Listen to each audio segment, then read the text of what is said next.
국회가 대통령 탄핵소추안을 가결했습니다. 대통령의 권한은 정지됐습니다.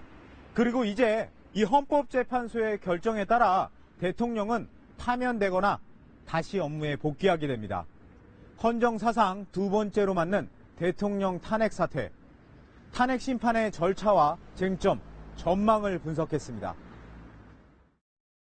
대통령 박근혜 탄핵소추안은 가결되었음을 선포합니다. 기호를 표시하면 국회의원 300명 중 234명이 찬성했습니다. 표시도 하지 않을 경우 기권으로 처리됨을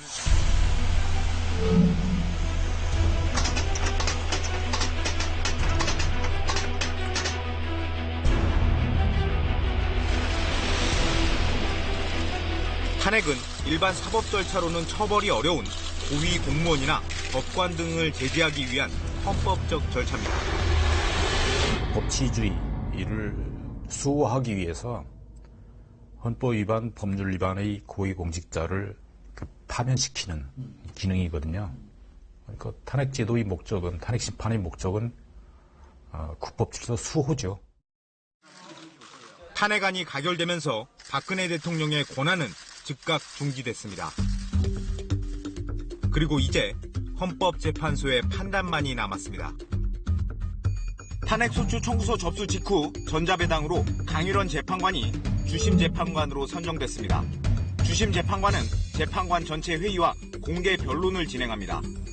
헌법연구관들을 중심으로 사건 연구팀을 만들어서 소추 사유와 증거 기록들을 정리하고 본격적인 심의 준비를 합니다. 이 사이 대통령과 국회는 법정 대리인단을 구성합니다. 그리고 공개 변론과 평의가 진행됩니다. 180일 이내에 결론을 내리게 되어 있지만 의무사항은 아닙니다. 평의에서는 9명 헌법재판관이 모두 모여서 의견을 교환합니다. 보통 매주 목요일에 모여서 재판관별로 의견을 내놓습니다. 평의는 도청 방지 장치가 있는 방에서 기록원도 없이 철저하게 비공개로 진행됩니다. 평의는 결국 증거조사 다 끝난 뒤에 하는 거고요. 증거조사 다 끝난 뒤에 평의를 하는데 결국 그런 과정 거칠 게 탄핵 사유별로 이게 인정되냐 안 되냐부터 이렇게 하나하나 짚어가면서 평의를 할 거고 결국 그때 하나하나 할 때마다 이제 막내부터 의견 진술해가지고 마지막에 소장이 이제 종합하는 거죠. 12년 전 대한민국 헌정사상 첫 대통령 탄핵 심판이 있었습니다. 당시 노무현 대통령에 대한 헌재의 탄핵 결정엔 63일이 걸렸습니다. 전례 없는 대통령 탄핵 심판이었기 때문에 심판 절차를 어떻게 할지, 변론 진행은 또 어떻게 해야 할지 등 절차를 만드는 데만 적지 않은 시간이 걸렸습니다. 탄핵 소추가 부적법하다는 2004년 탄핵 심판에 참여했던 이상경 전 헌법재판관은 당시를 이렇게 기억합니다. 절차도 완전히 다르거든요. 그래서 그거에 대해서 굉장한 서로 연구가 없는 미지의 상태이기 때문에 자료 찾고 하는데 처음에 거의 많은 시간을 거기에 소비했어요. 많이 소비했어요, 시간을. 첫 변론이 열리는 시간까지를 좀 계산해보니까 한 17일? 예. 그 사이에 절차 문제를 고생한 거죠. 그 정도의 시간을 절차 기준을 마련하고 하는데. 예. 굉장히 뭐 이견이나 이런 건 없었습니까? 그때 당시에 절차 마련하는데? 의견보다는 의문이 서로 많았죠. 실제로 2004년 3월 12일 탄핵 소추안이 국회에서 가결되고 18일이 지난 3월 30일 첫 공개 변론이 이뤄집니다. 이후 4월 말까지 7차례 공개 변론을 거쳐서 법정 심리가 이루어졌습니다. 심리를 마치고 14일 동안 평의와 결정문 작성 과정을 거쳐 5월 14일 당시 노무현 대통령의 탄핵 소추안은 기각됐습니다. 최장 180일 동안 가능한 탄핵 심판, 이번에는 얼마나 걸릴까? 헌재는 일단 탄핵 심판 준비에 속도를 내고 있습니다. 심리가 시작되기까지 걸리는 시간은 2004년 때보다 줄어들 것으로 보입니다. 반면 다퉈야 할 쟁점이 더 많고 복잡하다는 점은 심판기간이 늘어날 수 있는 요인입니다. 객관적으로 심리할 사실이 없었습니다. 이미 사실은 확정되어 있는 상태에서 이것이 중대한 사유에만 심리하면 되기 때문에 지금처럼 전 뇌물죄를 예를 들면 누가 받았냐, 대통령이 어느 정도 관여했느냐, 그거 하나하나 확정하는 건 전혀 다릅니다. 다만 탄핵 사유 가운데 한두 가지만이라도 대통령이 물러나야 할 정도의 중대성을 입증한다면 나머지 쟁점은 다툴 필요가 없어서 심판기간이 단축될 수도 있습니다. 안정되게 정권을 인정되는 사실만 가지고 중대한 사유냐 아니냐를 판단할 수 있기 때문에 만약 현재 전 재판관들의 합의가 제1사실이 4개의 사실 중 제1사실이 인정된다, 소추사실이. 이것만 해도 충분하다. 그러면 안 할 수도 있습니다. 그걸 탄핵할 만한 아까 중대사유나 헌법 위반 사실이 명백하다. 나머지는 해볼 것도 없다. 이론상 가능합니다. 헌법재판소는 어떤 기준으로 탄핵 여부를 결정하게 될까? 헌재는 2004년 결정문에서 대통령을 파면하기 위해선 헌법 수호의 관점에서 중대한 법 위반을 했거나 국민의 신임을 배반한 행위를 해야 한다고 밝혔습니다. 그러면서 부정부패, 국익을 해하는 활동, 국회의 권한 침해, 국민 기본권 침해, 부정선거 등 5가지 사례를 구체적으로 적시했습니다. 검찰은 최순실 등을 기소하면서 공소장에서 박 대통령을 직권남용, 강요, 공무 비밀 누설 혐의의 공범으로 적시했습니다. 상당수 법학자들은 공소장에 적힌 혐의만으로도 탄핵을 인용할 사유가 충분하다고 보고 있습니다.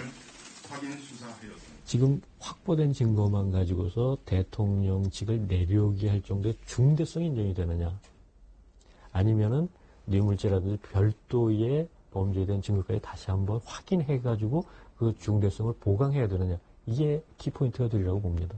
교수님 생각은 어떠십니까? 지금 공소장에 나와 있는 내용만으로 탄핵의 요건이 된다고 보십니까? 저는 된다고 봅니다. 현재 대통령의 여러 가지 잘못 중에서 몇 가지는 아마도 헌법재판소가 전 판례에 비추어 보면 이렇게 중대한 실수다, 내지는 중대한 범죄다라고 판단할 가능성도 있습니다. 하지만 탄핵 여부가 확실하지 않다는 의견도 있습니다.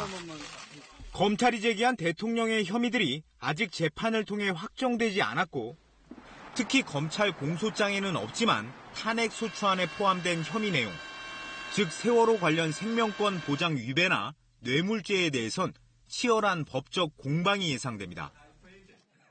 검찰 공소장에 그 혐의 내용에 대해서 자세히 나와 있지 않기 때문에 다시 헌법재판소에 가서 제3자 뇌물죄 부분에 대한 사실조사가 다시 이루어져야 할 수도 있습니다.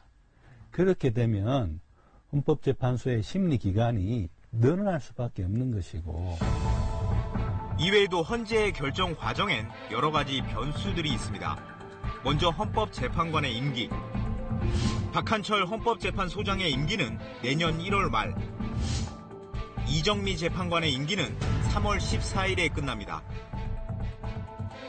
대통령 직무가 정지된 상태여서 후임 재판관의 임명이 여의치 않은 상황입니다.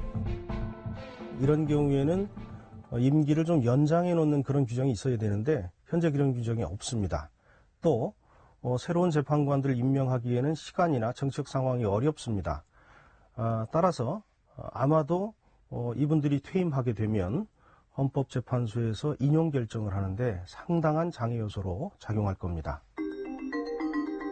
심리가 길어지면 재판관 7인 이상의 출석과 6인 이상의 찬성이라는 헌법재판소의 탄핵 정족수를 채우기 쉽지 않을 수도 있습니다. 만약 남은 7명의 재판관 중에 1명이라도 사퇴할 경우에는 헌재 심판은 중지됩니다. 그 일정과 탄핵 심판을 피하기 위해서 헌재의 심리 도중 대통령이 하야를 하는 경우엔 어떻게 될까? 국회법에는 임명권자는 피소추자의 사직원을 접수하거나 해임할 수 없다는 조항이 있지만 대통령에게 적용되는지 여부에 대해선 의견이 엇갈립니다. 대통령도 따라서 탄핵 소추가 되게 되면 피소추자 신분이 되기 때문에 더 이상 이제 사임을 할 수 없다. 탄핵 결정 때까지 사임을 할 수 없다. 언제든지 하야할 수 있다. 즉 탄핵 제도라는 본질에 비춰서도 나는 하야할 수 있다고 보는데요. 탄핵 제도의 본질이 대통령이 그 직무에 부적하기 때문에 계속 버티니까 내쫓는 건데 나갔는데 대상이 없습니다. 하지만 대통령이 탄핵 절차 도중 하야할 경우에도 민형사상 책임에서는 자유로울 수가 없습니다. 상당수 법학자들은 국정공백을 줄이기 위해서 헌재가 2004년 탄핵 심판 때처럼 최대한 빠른 결정을 내릴 거라고 예상합니다. 청구를 기각한다. 가능한 하루도 빨리 끝내는 게 바람직하다. 그리고 어떻든 빨리 좀 심리를 하도록 속도를 내자. 그래서 밤늦게까지 11시, 12시도 하고 그냥 토론이 한없이 길어지고 서로 험한 말도 오가고 그런 상황이었습니다.